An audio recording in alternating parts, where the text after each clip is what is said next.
യഥാർത്ഥത്തിൽ ഈ പേഴ്സണൽ സ്റ്റാഫിന്റെ നിയമനവും മറ്റ് ഔദ്യോഗികമായ ഏതെങ്കിലും സ്ഥാപനത്തിന്റെ തലപ്പത്തേക്കുള്ള നിയമനവും രണ്ടായിട്ട് തന്നെ കാണണം എന്നാണ് ഞാൻ കരുതുന്നത്.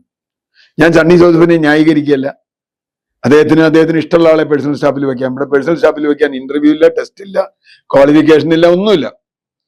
തനിക്ക് ഏറ്റവും വിശ്വാസമുള്ള, തന്റെ വകുപ്പ് ഏറ്റവും നന്നായി നടത്താൻ കഴിയുമെന്ന് ഉറപ്പുള്ള ഒരു അഡീഷണൽ PS-നെയാണ് എല്ലാവരും വെക്കുക.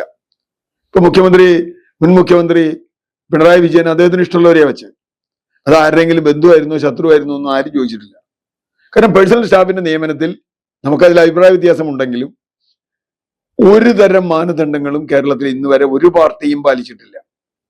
ആകെയുള്ളത് ആ എണ്ണത്തിൽ. എനിക്ക് തോന്നുന്നു പുതിയ സർക്കാർ വന്നിട്ട് 2 വർഷം കഴിഞ്ഞാൽ പെൻഷൻ എന്ന് 4 വർഷത്തേക്ക് ആക്കിയിട്ടുണ്ടെന്ന് തോന്നുന്നു. അങ്ങനെ വാർത്ത കണ്ടു. ഉണ്ടെങ്കിൽ നല്ലത്, അല്ലെങ്കിൽ ആരെങ്കിലും പിടിച്ച് 2 വർഷത്തും മാറ്റിക്കൊണ്ടു. അതുപോലെ എല്ലാ ചിറ്റപ്പന്റെയോ ജലീലിന്റെയോ ഒക്കെ നിയമനങ്ങൾ ജയരാജൻ നിയമിച്ചത് ഒരു പൊതുമേഖലാ സ്ഥാപനത്തിന്റെ തലപ്പത്തേക്ക് തന്റെ ബന്ധുവിനെയാണ്.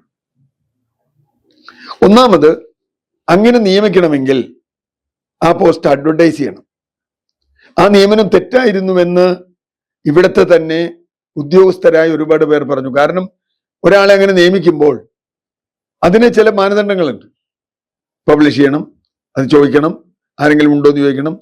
റിയാബ് എന്നൊക്കെ തുടങ്ങിയ സ്ഥാപനങ്ങൾ ഇവിടെ ഉണ്ടാക്കിയത് അതിനു വേണ്ടിയിട്ടാണ്.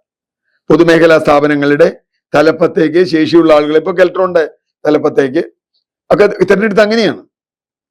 ഇതൊരു പൊതുമേഖലാ കോർപ്പറേഷനാണ്. പൊതുമേഖലാ കോർപ്പറേഷനിലേക്ക് ആളെ എടുക്കുമ്പോൾ, അല്ലെങ്കിൽ യൂണിവേഴ്സിറ്റിയുടെ ഒരു പോസ്റ്റുമായി ബന്ധപ്പെട്ട് ജലീലിന്റെ ആളെ എടുക്കുമ്പോൾ അതിന് ചില കീഴ്വഴക്കങ്ങളും നടപടിക്രമങ്ങളും ചട്ടങ്ങളുമുണ്ട്. അതുകൊണ്ട് തന്നെ അത് ബന്ധു നിയമനമാണെങ്കിൽ പെട്ടെന്ന് വിളിച്ചു പറയും. എന്റെ കീഴിൽ, എന്റെ അധികാരത്തിൽ ഞാൻ നിയമിക്കുന്ന ഒരാൾ ഇങ്ങനെയാണെങ്കിൽ വലിയ തോതിൽ തർക്കം വരാം. പക്ഷെ പേഴ്സണൽ സ്റ്റാഫിന്റെ കാര്യത്തിൽ ഇന്ന് വരെ അങ്ങനെ ഒരു തർക്കം ഉന്നയിച്ചിട്ടില്ല. ഇനി ഞാനൊരു കാര്യം ഞാൻ തുടക്കത്തിൽ പറഞ്ഞു. ഈ സണ്ണി ജോസഫ് അഡീഷണൽ PS ആയിട്ട് ഇദ്ദേഹത്തെ വെച്ചതിന് എനിക്കും യാതൊരു യോജിപ്പില്ല. കാരണം അതിന് വേണ്ടത് വിശ്വാസ്യതയേക്കാൾ പ്രധാനം ആ സബ്ജക്റ്റുമായി ബന്ധപ്പെട്ട ഒരാൾ. ഒരു എഞ്ചിനീയർ ആയിരുന്നു അദ്ദേഹമെങ്കിൽ ഞാൻ ഇതിനെതിരെ പറയില്ല. എനിക്കതിന് യാതൊരു പ്രശ്നമില്ല. ഇതിപ്പോൾ ഒരു അദ്ദേഹത്തിന് വിശ്വാസമുള്ള കോൺഗ്രസ് നേതാവ്.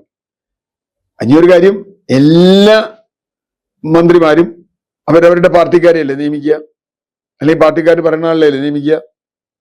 പാർട്ടിക്കാരെ നിയമിക്കാൻ പാടില്ല എന്ന് പേഴ്സണൽ സ്റ്റാഫിൽ പോലും ഉണ്ട്.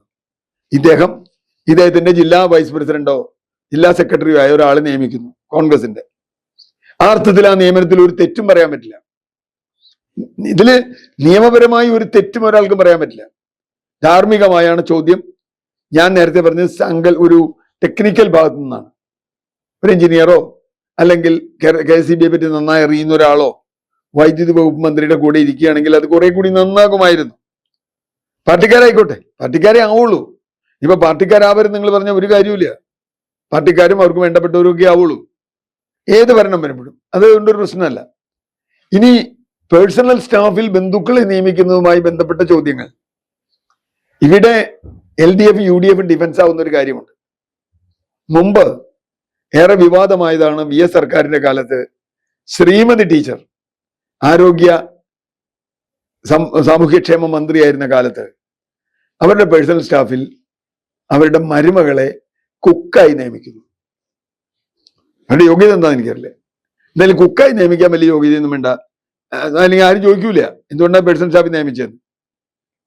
ഓക്കെ, വീട്ടിലായാലും മരുമോളാണ് ചോറുണ്ടാക്കി തരിക, ചോറും ചായ ഉണ്ടാക്കി തരിക. ഇവിടെ വരുമ്പോഴും മന്ത്രിമന്ദിരത്തിലും മരുമോളുടെ കൈകൊണ്ട് ചായയും ചോറും കുടിക്കണമെന്ന് ആ ടീച്ചർക്ക് തോന്നിയെങ്കിൽ അതിൽ തെറ്റൊന്നുമില്ല. ഇവരല്ലെങ്കിൽ വേറൊരു കുക്കിനെ വയ്ക്കും, അവർക്ക് ശമ്പളവും കൊടുക്കും.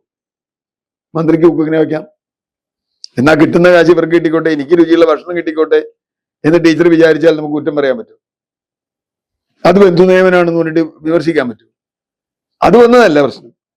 അതും കഴിഞ്ഞ് അവരെ ഒരു ഗസറ്റഡ് പോസ്റ്റിലേക്ക് പ്രൊമോട്ട് ചെയ്തു. അതിന്റെ ഗുണം എന്താ? പെൻഷൻ എത്ര കിട്ടും? വിരമിക്കുന്ന പോസ്റ്റ് ഏതാണോ ആ പോസ്റ്റിനനുസരിച്ചാണ് പെൻഷൻ. ഇപ്പൊ 25,000 രൂപ ശമ്പളം കിട്ടുന്ന പോസ്റ്റ് ആണെങ്കിൽ വളരെ കുറച്ച് പെൻഷനെ കിട്ടൂ. നേരെ മറിച്ച് അത് 1 ലക്ഷം രൂപ ശമ്പളം കിട്ടുന്ന പോസ്റ്റ് ആണെങ്കിലോ പെൻഷൻ 45,000 രൂപ കിട്ടും. അതാണ് ടീച്ചർ ചെയ്തൊരു തെറ്റെന്ന് ഞാൻ കണക്കാക്കണം.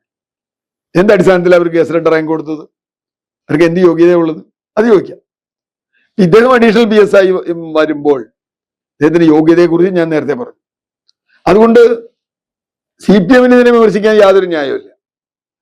കോൺഗ്രസിന് വിമർശിക്കാൻ കോൺഗ്രസ് ചെയ്യാനും പാടില്ല. കാരണം അന്ന് ശ്രീമതി ടീച്ചറുടെ മരുമകളെ ഗസറ്റഡ് ഓഫീസറായി കൊടുത്തപ്പോൾ എതിർത്ത ആളുകളാ കോൺഗ്രസ്.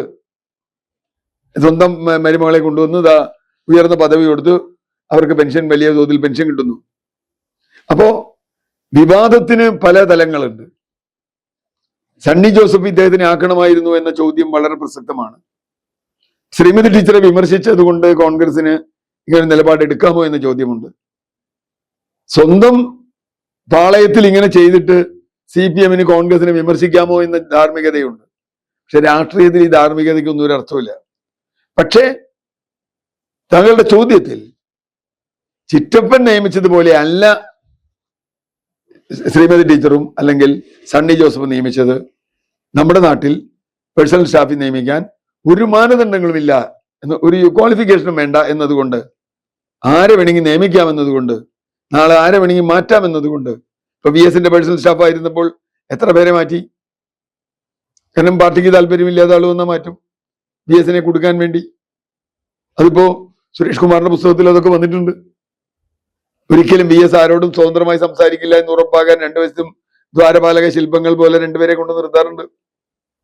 അപ്പോ ഈ അർത്ഥത്തിൽ പേഴ്സണൽ സ്റ്റാഫ് എപ്പോഴും മന്ത്രിക്ക് വിശ്വസ്തനായിരിക്കണം, വിശ്വസ്തയായിരിക്കണം എന്നത് തെറ്റല്ല. പക്ഷേ സണ്ണി ജോസഫിന് വേണമെങ്കിൽ ഇത് ഒഴിവാക്കാമായിരുന്നു. ഒഴിവാക്കിയില്ലെങ്കിലും നിയമപരമായി യാതൊരു തടസ്സവും അതിനില്ല.